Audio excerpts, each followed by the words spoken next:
है तो आपको आप जमेगी गणेश क्या? वो बोलिए चतुर्दशी आप। आपने कहाँ मनाया? घर में मनाया अरे कि सड़क जो पर मनाया? ये बताइए अब जो हमको। आप कर रहे हैं आप वही नदियों बात में हम लाके करेंगे, मूर्तियां फेंक करके तो आपको पर्यावरण जमेगी खराब क्या? कर रहे हैं। बोलिए, हम कभी बोले आपको? हम बाहर निकलेंगे हम बोले गुरुवार को, आपको? हम आरती आप करेंगे, जाकर आपको के नदी जमेगी के क्या? अंदर पर्यावरण हर गुरुवार सारी को मूर्तियां सब नदी हिंदू में बाहर फेंक रहे निकलेंगे, करके। आपको जमेगी क्या? नहीं जमेगी आपको। उसको ठीक है, इसीलिए हेगड़े साहब देखिए, रुकिएगा, दोनों- हेगड़े दोनों साहब जो जरा पक्ष रुकिएगा है, प्लीज दोनों साहब, जो मुझे कौम है, हेगड़े साहब मैं इसके बाद आती हूँ, आपको थोड़ा सा समय देती हूँ। और उसको मूर्तियां फेंकना नहीं, उसको विसर्जन कहते हैं और वो इको फ्रेंडली होती है। इको फ्रेंडली का कॉन्सेप्ट अगर फजील अहमद को क्लियर नहीं है तो मूर्तियां फेंकने जैसा अपना एक्सपर्ट कमेंट ना दे सर। अगर आपको इको फ्रेंडली पसंद नहीं है सर, आ गए आप तब से अपनी हैसियत पर हैं, आप तब से अपनी हैसियत पर हैं। मैंने आपकी हैसियत का जिक्र किया क्या? मैंने आपकी हैसियत का जिक्र किया क्या? आप जब से बैठे हैं तब से आप अपनी हैसियत पर हैं। मैंने आपको टोका क्या? मैंने आपको टोका क्या? आप अपनी हैसियत दिखाइए। मैंने आपको टोका क्या? मैंने आपको टोका क्या? मैंने कहा अगर आपको इको फ्रेंडली का कॉन्सेप्ट क्लियर नहीं है तो मूर्तियां फेंकी जाती हैं वाला एक्सपर्ट कमेंट मत दीजिए। शिक्षा और संस्कार की बात उस प्रमोशनल वीडियो में कही जा रही है, तो शिक्षा और संस्कार के नाम पर बचपन से जब बच्चे बड़े होंगे तो वो धार्मिक आधार पर बटा हुआ महसूस नहीं करेंगे तो क्या होगा? फिर उसके बाद हम किस समाज की तरफ देखते हैं, कौन से वैमनस्य की बात करते हैं, कौन से वसुधैव कुटुंबकम की बात कर पाएंगे तब हम? देखिए, जिनके यहाँ वसुधैव कुटुंबकम का थॉट ही नहीं है तो वो वहां तो केवल इस्लामिक कॉन्सेप्ट है। इस्लाम के लिए ही आगे बढ़ना है, इस्लाम के लिए सर कटवाना है, इस्लाम के लिए जीना है, इस्लाम के लिए ही मरना है, तो वहां पर वसुधैव कुटुंबकम हो ही नहीं सकता ना। वहां तो केवल इस्लाम इस्लाम इस्लाम इस्लाम इस्लाम, इसके अलावा कुछ है ही नहीं। और इस डिबेट में 2-3 बातें इंपॉर्टेंट तौर पे सोचने की आवश्यकता है कि कांग्रेस के प्रवक्ता जो वर्मा जी बैठे हैं, उन्होंने तो इस देश का विभाजन सबसे पहले ही कर दिया मुसलमानों के नाम पर।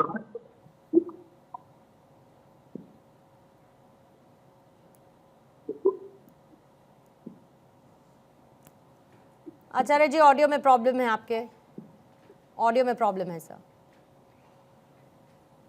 भगवान भी नाराज है पूर्णिमा जी इस नकली लोगों से। आप चले जाइए, फिर हनुमान मंदिर में मत्था टेकाइए, जनेऊ भी धारण कर लीजिएगा सर, क्या दिक्कत है? बोलिएगा विक्रमादित्य जी।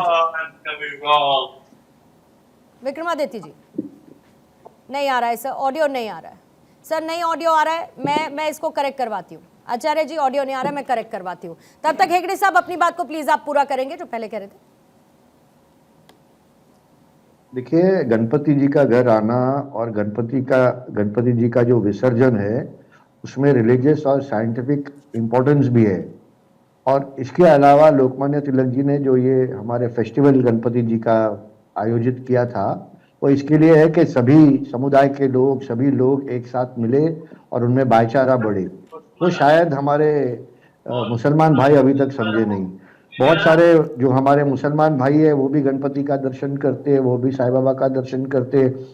और ऐसा नहीं है कि हमारे जो देश में जितने भी त्योहार है हम घुल मिल के मिलाते हैं। तो मुझे नहीं लगता ये कट्टरपंथी होना चाहिए। आज हम ये बात कर रहे हैं प्रोजेक्ट के बारे में।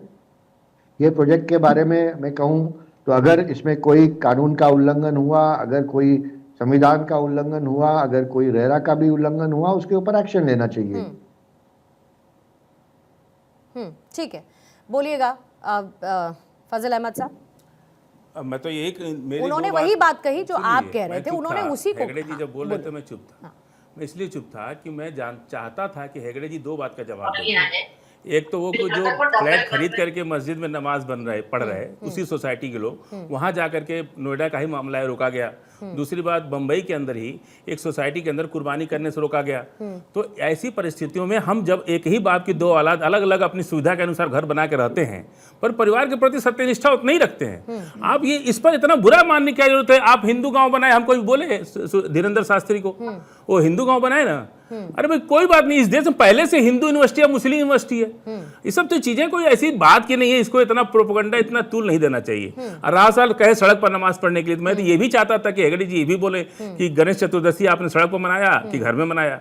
और जो मूर्तियां फेंकते हैं नदी में आप, तो वो नदी गंदी होती है। नहीं बोल पाएंगे आप। विसर्जन ही बोलते हैं। चलिए हम विसर्जन बोल देते हैं, विसर्जन बोल देते हैं। चलिए कोई बात नहीं, हम चलिए हो गया। मैं विसर्जन बोल दे रहा हूँ। को नमाज पढ़ते तो फौरन आप आहत हो गए। नहीं, 5 टाइम नमाज पढ़ते हैं। हम विसर्जन बोल दे रहे हैं। चलिए मैं अपनी माफी मांगता हूँ, अपनी बात को वापस लेता हूँ। मैं अपनी बात को वापस लेता हूँ।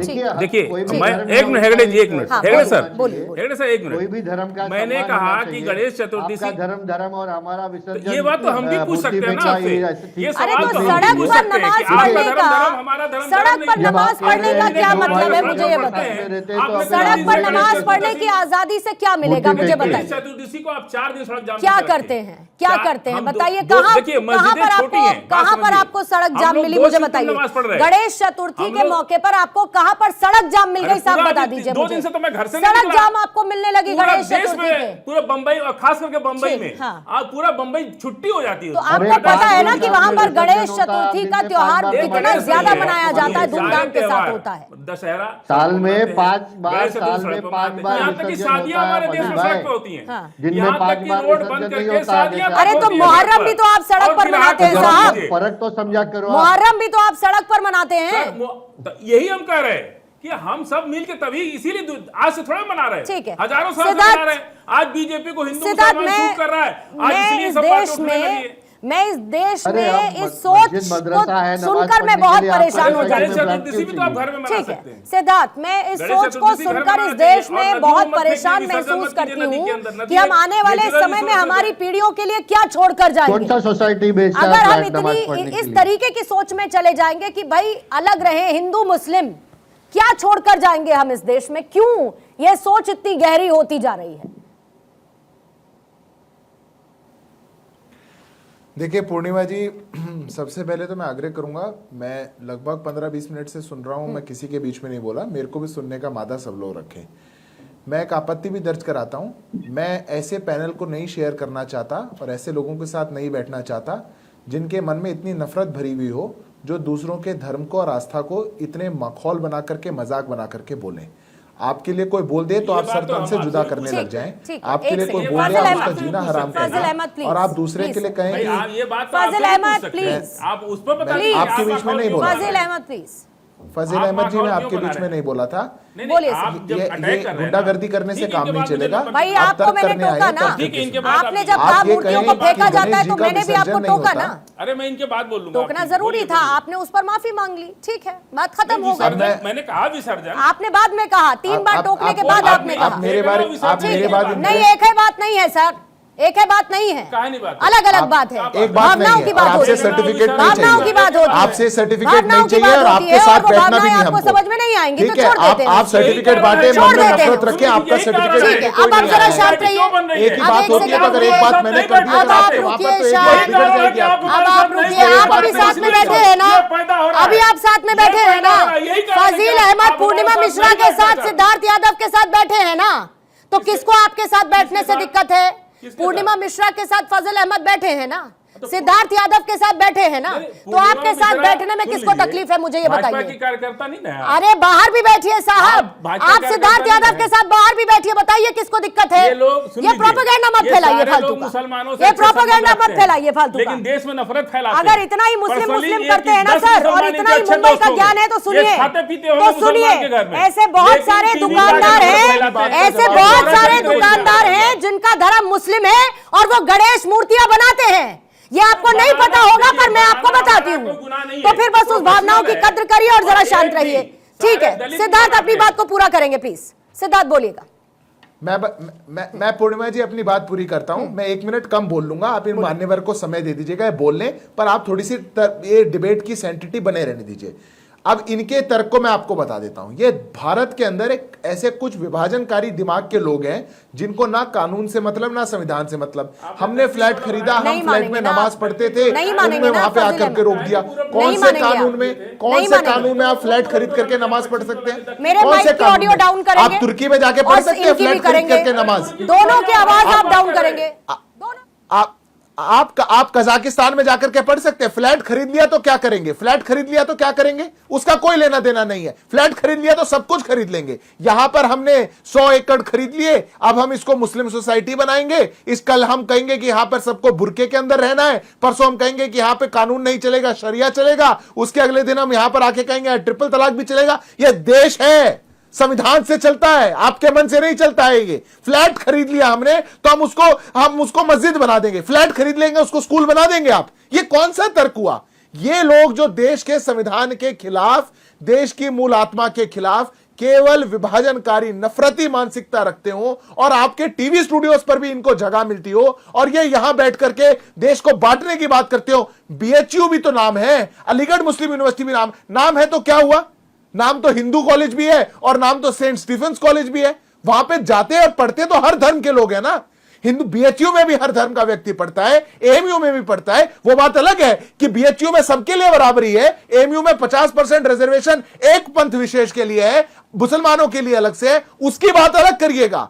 पर आप एक सोसाइटी का समर्थन करने के लिए बैठ गए टीवी पर, यह कहने के लिए कि सोसाइटी की चार दीवारी के अंदर नेशन विद इन नेशन बना दीजिए, एक ही धर्म के लोग रहेंगे।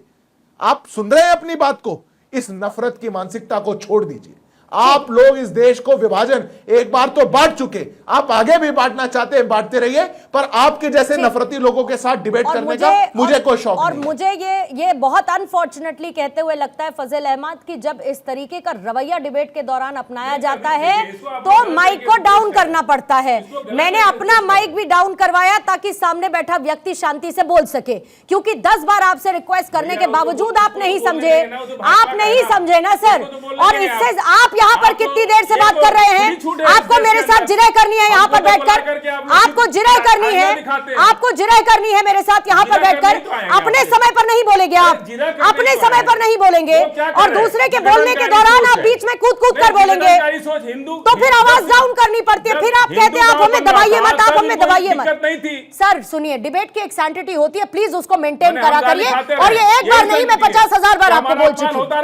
अजय जी आप आते रहिए, बड़ा अपमान आपका हो जाता है, आप लोग डरते रहते हैं, आपका अपमान होता रहता है, आपको इस देश से निकलने के लिए कह दिया जाता है। इससे ऊपर नहीं बढ़ पाइएगा सर, इससे ऊपर नहीं बढ़ पाएंगे क्या?